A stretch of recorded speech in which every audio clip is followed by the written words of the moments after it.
So during the Giants' recent three-game series against the Nationals in Washington in the nation's capital, I was talking to a member of the Giants front office, and I was telling him that I was planning after the series to drive down to Richmond, Virginia, obviously home of the Richmond Flying Squirrels, to talk with Bryce Eldridge, the top prospect in the organization, the 6'7" first baseman. If you're watching this video, you probably know who he is. And I was telling him at the time that to just please wait until after I drove down to Richmond and after I talked to Bryce Eldridge to promote him, because I can't remember what Eldridge's numbers were at the time, but he was performing well enough to warrant consideration to go to Triple-A Sacramento, even though it had not been a lot of games. And the member of the front office assured me that Eldridge, by the time I got there on May 27th, was probably going to be there. And he was. I drove down to Richmond. It was my first opportunity to see the place. They're building a new stadium right across the street, so it might be my only chance to see the Diamond. That's the name of the stadium.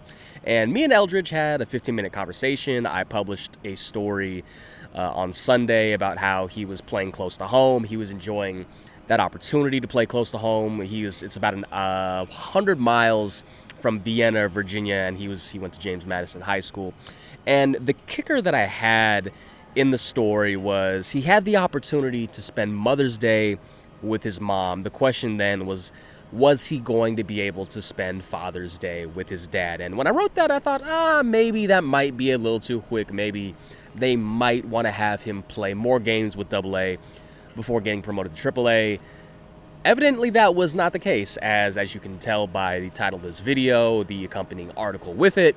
Bryce Eldridge has been promoted from Double-A Richmond to Triple-A Sacramento, that obviously being the biggest news of the day. And when we had an opportunity to talk to President of Baseball Operations, Buster Posey, about the promotion, Posey said that they wanted to challenge him against more difficult pitchers, guys that have more velo, more spin, things of that nature. But what really struck me in talking with Posey amongst the beat writers was that his tone had kind of changed a little bit on Eldridge compared to where it previously was. When we talked about Eldridge at the winter meetings, about the possibility of him playing in San Francisco in the year 2025, Posey tempered expectations. He said that Eldridge was only 20 years old. If he went to college, he would have only been a sophomore, meaning he wouldn't have even been draft eligible. And he reinforced the point that the Giants wanted to ensure Eldridge could properly develop. But when we talked to Posey about Eldridge today, that tone had kind of changed a little bit. I can't remember the exact quote off the top of my head. I'm sure I'll put it in the video here, but he said something to the effect of things will be fluid, things change, and now, he's not outright saying that Eldridge is going to be a Giant in the year 2025, but if he continues to do with Sacramento what he's done with Richmond, what he's done with Eugene, what he's done with San Jose, it would not be entirely shocking to see Bryce Eldridge in a Giants uniform sometime this year. Now, if we do see Eldridge, I would imagine it might be more in a designated hitter capacity, which means you might have to play Wilmer Flores a little bit more at first. The reason I say designated hitter capacity is because Eldridge, this is only his second season playing first base. In 2023, when he was drafted, they put him in right field, and when he was in high school, he was a two-way guy. So the first base defense is going to remain a work in progress. That's kind of been the message echoed throughout the Giants organization. But in talking with numerous members of the Giants organization, again, you can check that out in the story, the overwhelming consensus is that Eldridge has improved. Obviously, we don't have advanced statistics in the minors. The only thing that we really have is the errors. But when talking with Double-A Richmond manager Dennis Pelfrey, for example, one of the points of messaging that he tried to convey was he wanted Eldridge to be more like a shortstop, put his legs in a better position, kind of be athletic. That was the main overall messaging that he had for Eldridge. So again, when it comes to first base defense, when it comes to evaluating defense, it's one of those things that you never truly get an understanding of until you see it on a day-to-day basis. And again, we don't really have an array of advanced statistics with Eldridge, so we kind of only have to work off errors. But we'll kind of see where things go with here. We'll see how Eldridge performs with Triple-A Sacramento. He was with the team today, but was not in the starting lineup. I expect him to be in the starting lineup tomorrow. And again, we'll just kind of see where it goes. And the Eldridge news was one of lots of bits of pregame information, and I promise we will get to the game at some point.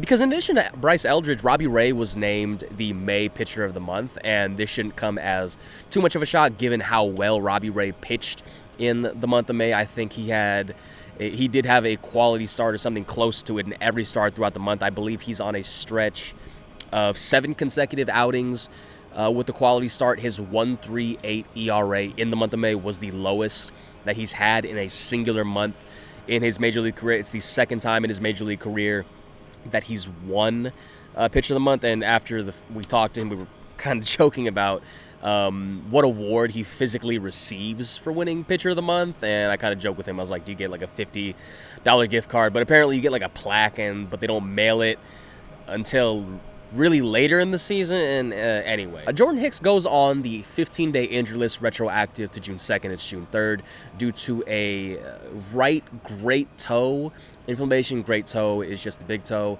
Manager Bob Melvin said that it was something that Hicks experienced in Miami. And the way that Melvin said it, Hicks was kind of looking at the mound a little frustrated, when in reality it was with the big toe. So with Hicks going on the injured list, right-hander Sean Jelly, who I think had a 2.93 or 2.97 ERA with Triple-A Sacramento, is back up with the Major League team. And Justin Verlander threw a bullpen today, his second bullpen since going on the 15-day injured list on May 22nd with the right pectoral strain. The next step from here is him throwing to hitters. And with Kyle Harrison set to throw tomorrow, it kind of puts Harrison in line to receive at least one more start after this. So he's guaranteed the third start tomorrow and then potentially the fourth start after that. And given how well Harrison has pitched in his first 2 starts, and again, we'll see what happens tomorrow, but it might make for an uncomfortable decision for the Giants to have to place him back in the bullpen once Verlander is healthy again and ready to go. So now, as far as tonight's game, for a second consecutive night, the Giants lose in 10 innings to the San Diego Padres. They lost 1-0 last night. They lose 3-2 tonight. And the big story of the game was that Camilo Doval is human, evidently. He allowed his first 2 runs since April 7th. Up to that point, he hadn't allowed a run in 21 consecutive games. He allows the tying runs in the top of the ninth inning, rather.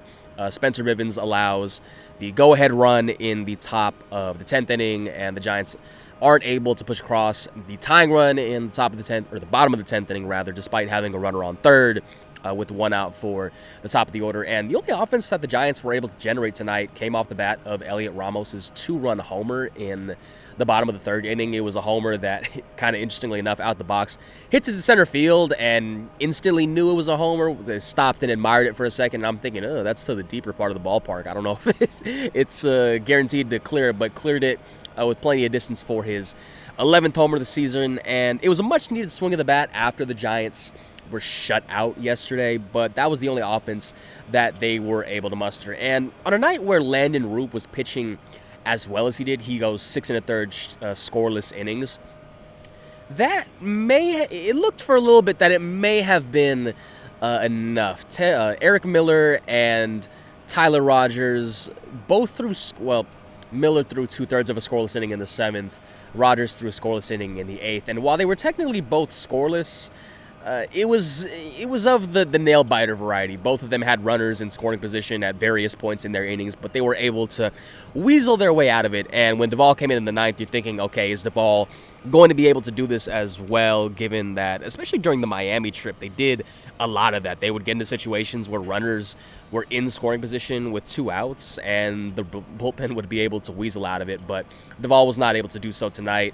Throws a 1-1 slider below the zone to Manny Machado, who flips it in left field. The runner on third is able to score easily. Fernando Tatis Jr., who's running at second base, goes in an all-out sprint and is able to beat out Elliot Ramos's all-out throw to the plate. And if the Giants were able to score more than 2 runs, more than the Elliot Ramos homer in the 3rd inning, they may not have needed Camilo Doval at all. And as we've talked about, as we've written about a lot over the course of the last 2 weeks, the Giants offense just continues to be in the midst of one of the worst dry spells in recent memory. It's now 16 consecutive games in which they haven't scored 4 or more runs. Over the course of this stretch, they are 14 for 105 with runners in scoring position, a 133 batting average. And with baseball, all of that can change with a snap of a finger. They could score 10 runs tomorrow, and that can kick off a stretch where they score more than 4 runs in every game. But we've seen glimpses of what this offense can do, especially in April when they got off to the hot start. But just over the course of these last 2 weeks, the offense has not been able to consistently produce. And the Giants have been able to go 7-9 despite not getting much of anything from the offense, and that's a testament to what this pitching staff has been able to do. But on a night where the pitching staff was not perfect, they were not able to walk away with the win.